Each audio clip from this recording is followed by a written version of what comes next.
Hey everybody, I'm super excited to be here with you at the Pathways to Go workshop. Now you're probably watching this because you fall somewhere in the journey of I'm curious about this call to ministry that I might be sensing, or I am sensing God calling me to spend my life serving Him in full-time ministry. Or you might already be there and you might be saying, yes, like this is something that I know God has called me to. So wherever you are on that spectrum, I'm excited to spend a few minutes encouraging you and talking to you about a few things that I think might be on the journey of this call to ministry. And I really would love for you to see it as a journey. Right now in your life as a teenager who's sensing this call to ministry or has confirmed it in your heart, like this is what God is saying I need to do with my life. There's a journey ahead of you in this. There is a journey in narrowing down what specifically God might be calling you to do.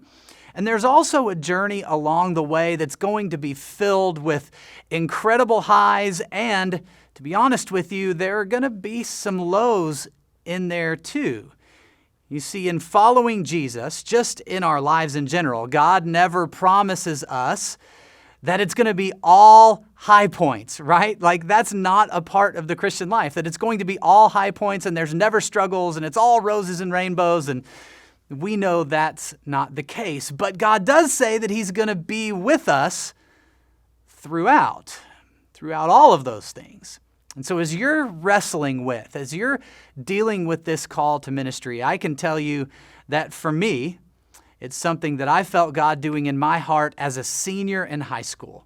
And along the way, it's been a journey, to say the least. There have been moments where I've said, I don't want to have anything to do with this ministry thing because some of the discouragement and struggles that I was feeling in my life. And there have also been times where it has been so amazing. It has been the most rewarding thing to walk with God in and to seek in this journey as He's shaped it over the years, what He's called me to walk with Him in that and seek Him in that and get to a place. And I think this is one of the most important things to realize about ministry, that it cannot be done long-term, effectively for the kingdom unless we walk with Jesus. Unless we're close to Him, the ministry work is just a facade. It's just a mask. And so one of the things that I would say, and one of the reasons why I continue to describe it as a journey, is because the call to ministry is more about a journey with Jesus than it is about doing the work of ministry.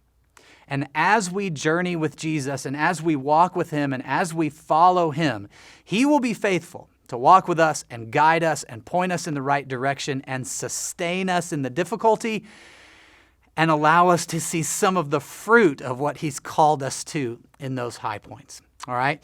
So here's the thing. I mentioned valleys a moment ago, and there are going to be some. To start your ministry journey believing that there are never going to be any valleys would be a mistake.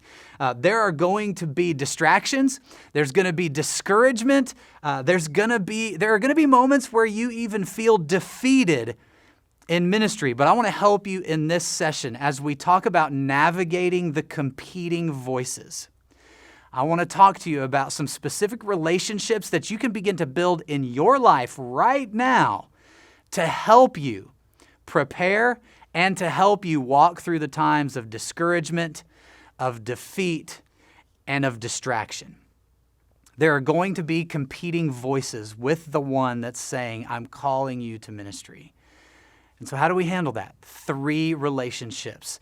The first relationship that I believe you need in your life, and I'm going to talk about several people inside of each of these relationship categories, but the first relationship category that I believe you need in your life as you're beginning your journey of being called to ministry is a relationship with pastors, okay? So you, in saying, I believe or am kind of discovering this belief that God is calling me to ministry. Well, some relationships that will help you in times of discouragement, in times of defeat, and in times of distraction are relationships that you have with pastors in your life. Now, this is going to take some intentionality on your part. And by the way, I'm hoping that this is going to be very practical with things that you can walk out of this workshop and immediately begin to implement into your own life.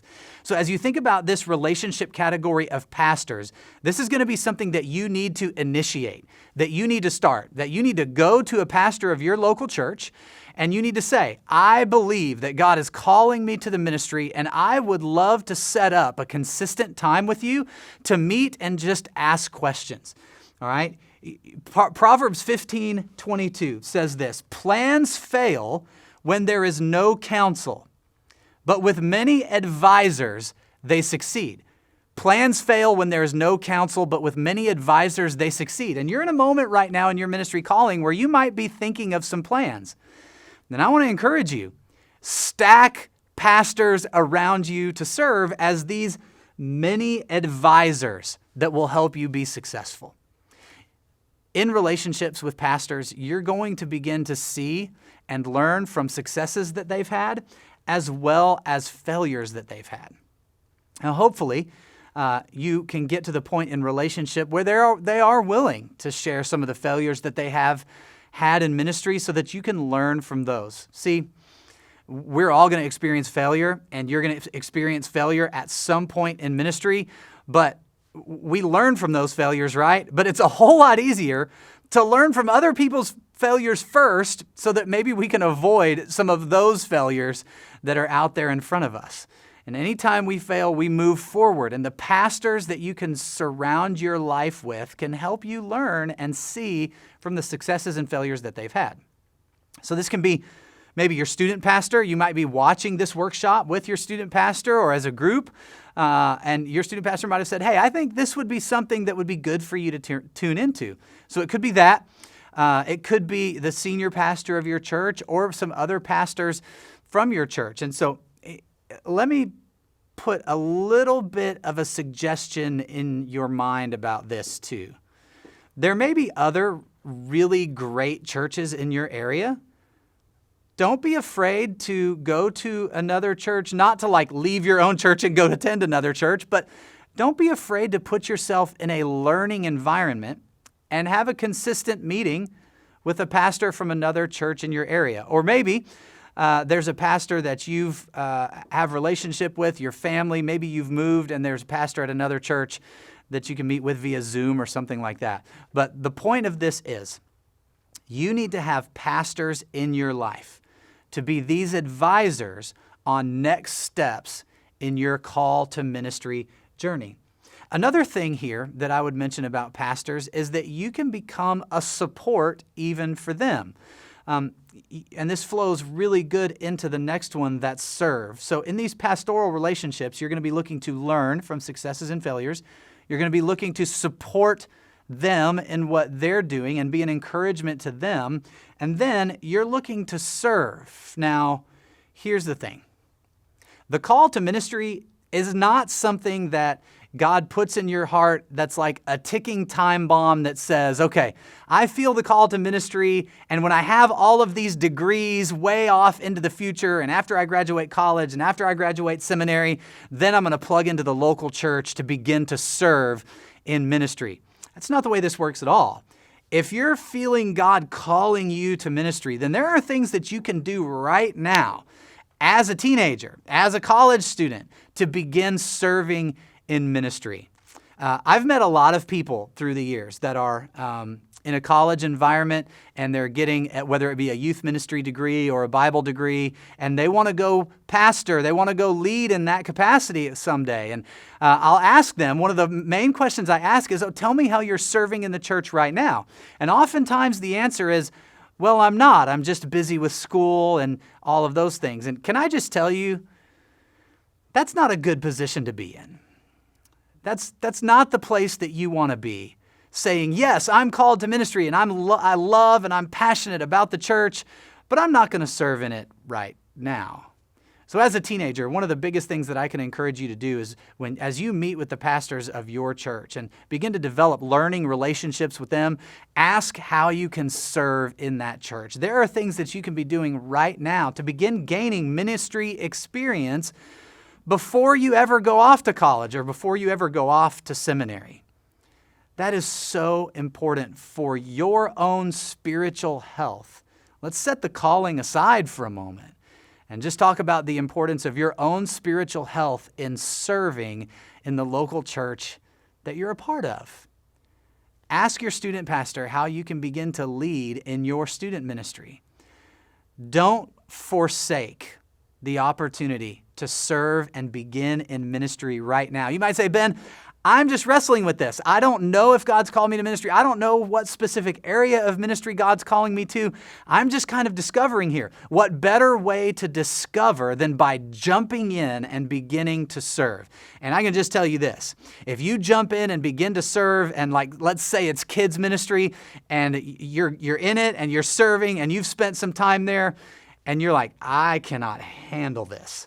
Like, these kids drive me crazy. I just don't like them. I can't do this. Then maybe that's God refining your calling a little bit to take some things off of the table and say, no, I'm not calling you to that, but why don't you try something over here? You are in the perfect moment in your life to try different ministry areas so that you can help refine what God is calling you to specifically in your life.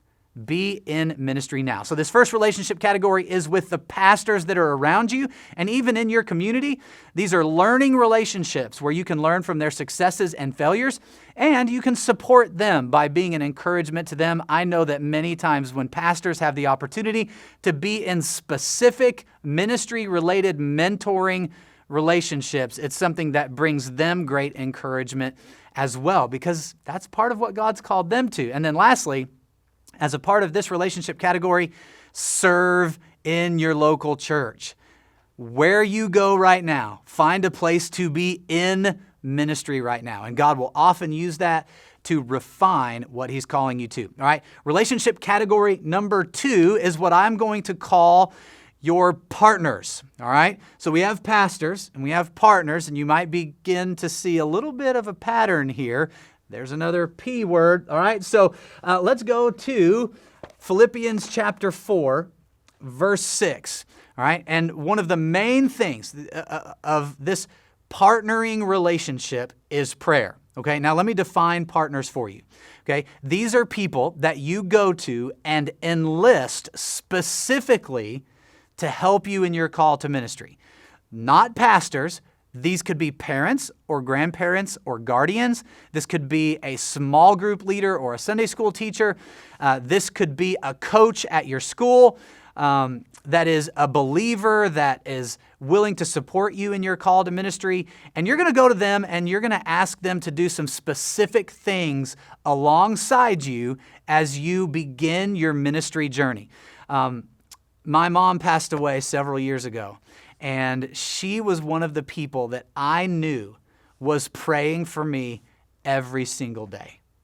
That in my ministry that God had called me to, in being a youth pastor, I knew that my mom was battling for me through prayer. And that's one of the main things when I talk about forming this team of partners around you, that you have people that you can count on that you know are going to be praying for you every single day. Philippians chapter 4, verse 6 says this, "Don't worry about anything, but in everything, through prayer and petition, with thanksgiving, present your requests to God. And the peace of God, which surpasses all understanding, will guard your heart and your mind in Christ Jesus." I mentioned at the very beginning of this that the ministry journey does have valleys in it. The ministry journey does have some distraction. It does have some discouragement. There are moments of defeat in that. And in those moments, we are to not worry about anything, but in everything, in all of the good, in all of the bad, in all of the high points, in all of the valleys, in all of the potential distractions, in all of the potential defeats, in all of the potential discouragements, we are to take all of those things through prayer and petition and thanksgiving, and we are to present them to God. You cannot have a ministry journey without a following of Jesus, like I mentioned earlier, and you cannot have a ministry journey without a prayer life that is growing.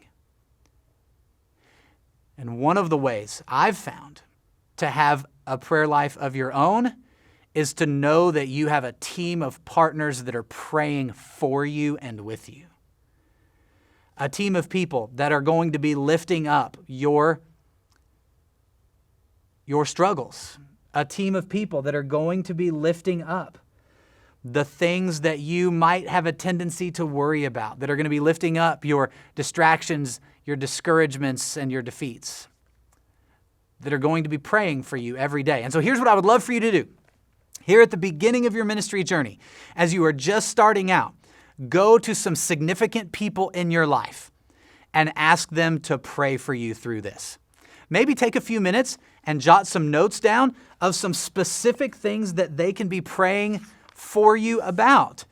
I've often found that when somebody says, hey, I'll pray for you, that it's helpful to give them something specific to pray for. So here's a little bit of homework from the Pathways to Go workshop. Sit down with a piece of paper, write out some things, some specific things that people can begin to pray for you as you begin your ministry journey. So this group of partners, I mentioned earlier, it can be parents, grandparents, guardians, combination of all of those. It can be a coach, it can be a close friend, it could be Sunday school teacher, small group leader, whatever that may be. But begin to build this coalition, this team of people that are going to be praying for you daily, that are going to be praying for you about the distractions, the defeats, and the discouragements. You're going to need this, so begin to build it now. All right, and the final category that I would mention is your pals. Now, I'm really sorry for the old-timey word pals. This is a group of close friends, but since I already had pastors and partners, why not round it out with 3 Ps? Okay, so your pals is this third category of relationships that I believe will set you up for a really long, effective, successful ministry journey. And by successful, I don't mean big platforms and big numbers. I mean that you are still fighting the fight at the end of your ministry, that you've stuck with it, that you have confirmed God's calling in your life, that He's confirmed that in your heart, and that you spend your life in whatever He's called you to do, serving Him all the way until the end. That's what I mean by a successful ministry journey. That at the end of your life, you are still fulfilling God's call. That you've been able to make it through the distractions, the defeats, and the discouragements. That you've been able to make it through the hard times. That you've been able to persevere in following Jesus in this specific calling that He's placed on your life. And a huge part of that, I can tell you right now, is the friends that you choose to surround yourself with. So pastors, to develop learning relationships, to encourage them, support them, and to serve with them in ministry even now. Your partners, to build a coalition of people around you that are going to be praying for you, and your cheerleaders. They're going to be the ones cheering you on and lifting you up in prayer. And then this last one, your pals, your close friends. As a teenager, you probably know this. Your student pastor has probably told you this over and over and over and over. Here's the reality. You are going to be like the people that you spend the most time with in your life. Your friends. You are going to be like your friends. The people that you hang out with are going to determine the pathway that you take. And so as you look around in your life right now, what are the pathways of your friends? Where are the places that they're going? Now, I am not saying surround yourself only with people that are called to ministry. It's not what I'm saying at all. What I am saying to you is that if you have friends that are going on a pathway that takes you away from your call to ministry and following Jesus in that, then that's not a good situation for the long-term effectiveness and success of you being in ministry. If you have friends that aren't taking their relationship with Jesus seriously right now, if you have close friends that are just kind of floating through life, if you have close friends that are just kind of messing around and getting involved in some stuff that you know as a believer in Jesus Christ you don't need to be involved in, then that's not setting you up to begin your ministry journey well. So again, I'm not saying here that all of your friends need to be people who are called by God to do vocational ministry for the rest of their life. But they should be friends who are seeking to follow Jesus, who are seeking to grow in their relationship with Him every day, who are reading their Bibles, who have a growing prayer life, who are memorizing Scripture alongside you. Jay Strack, who is a friend of mine and leads Student Leadership University, has always talked about leadership in the time that I've known him. He's done a lot of other things, but in the time that I've known him, he's been a great leadership influence in my life. And one of the main symbols that they teach through their program at Student Leadership University is around the eagle. And the eagle is a symbol of leadership for them, and they talk about this. If you surround yourself with turkeys, again, this is from Jay and the team there at Student Leadership University. If you surround yourself with turkeys, you will never soar like an eagle. And they've said it best. And I would pass that bit of wisdom on to you. This point in the beginning of your ministry journey, if you surround yourself with turkeys, you'll never soar like an eagle. And so I want to put this piece of Scripture in front of you, Proverbs 27:17, as kind of a marker for the relationships in your life. It says, iron sharpens iron, and one person sharpens another. So as you begin to think about the relationships in your life, begin to think about the relationships in your life that are going to sharpen you, that are going to make you better, that are going to make you better in following Jesus, that are going to make you better in the call to ministry, that are going to make you better in loving others. People that are going to make you sharp are the ones that you need to have in your life. But this passage, if I could take just a second and talk a little bit more deeply about this passage, because that's where we most often go. Okay, iron sharpens iron, and so one person sharpens another. Great, I need to have people that sharpen me. But here's the reality of this verse. Swords don't get sharp just by banging swords against each other, right? You don't sharpen a sword by banging it against another sword.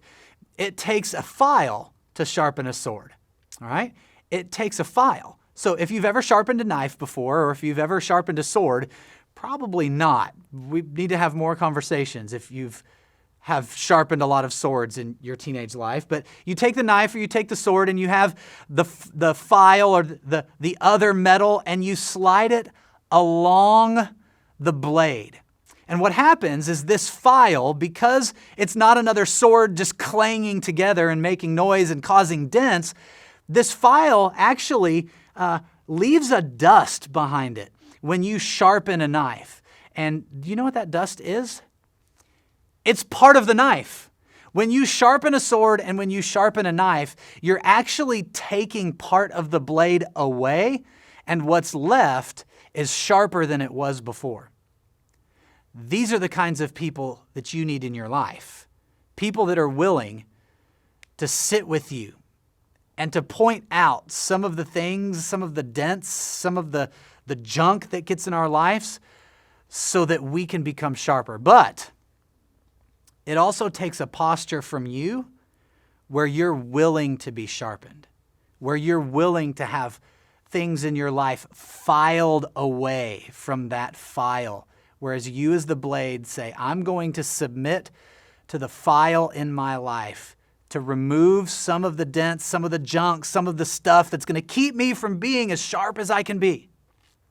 You have to have a posture where you're willing to be filed. And then, if these are the right relationships, there's trust there where you can be vulnerable and you can say, this is where I'm at and I need to be sharpened. And where the other person can say to you, this is where I am. I need to be sharpened.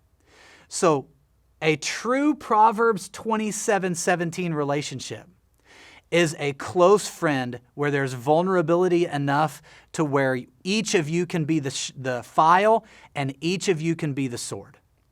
And so I would encourage you, as you look at your pals, as you look at the friends around you, are they these kinds of friends? Friends that are going to encourage you, friends that are going to dive into Scripture with you to help sharpen you, friends that are going to be connected with you and help hold you accountable, not to shame you and not to pour guilt on you, but to, within loving connection, pull you to something greater in following Jesus. Those are the kinds of friends that you need. If you want to soar like an eagle, as our friends at Student Leadership University would say, you need to surround yourself with eagles. So for you, a practical application right here might be that you need to sit with the friends that are in your life and ask the simple question, hey, are we going to take this thing seriously? Are we going to take this following Jesus thing seriously? And if so, here's what that looks like to me. And to really put the challenge to your friends to say, hey, let's run this race together. And God's calling me to ministry, and He may not be calling you to ministry, and that's awesome, and that's totally fine. But let's run this spiritual race together, because I want people in my life that I know are going to be running alongside of me. So if I trip, they're there to pick me up. And so if they trip, I'm there to pick them up. I want to encourage you. This ministry journey is going to be incredible for you. It is.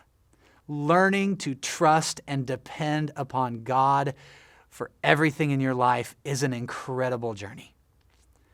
And there are also going to be moments where you might feel distracted, where you might feel discouraged, you might feel defeated.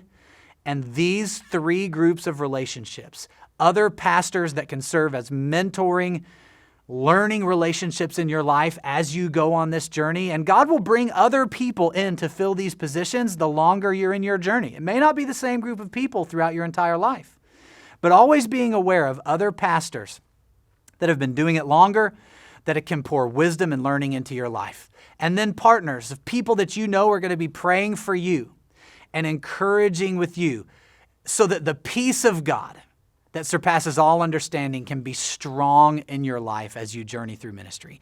And then your pals, your close group of friends that you're going to do life with, that know the real you, the vulnerable you, and can encourage you and sharpen you and connect with you in a way that spurs you on to follow Jesus more and more and more. I'm so excited for you at the beginning of your ministry journey, and it's been a pleasure and honor to spend this time with you today.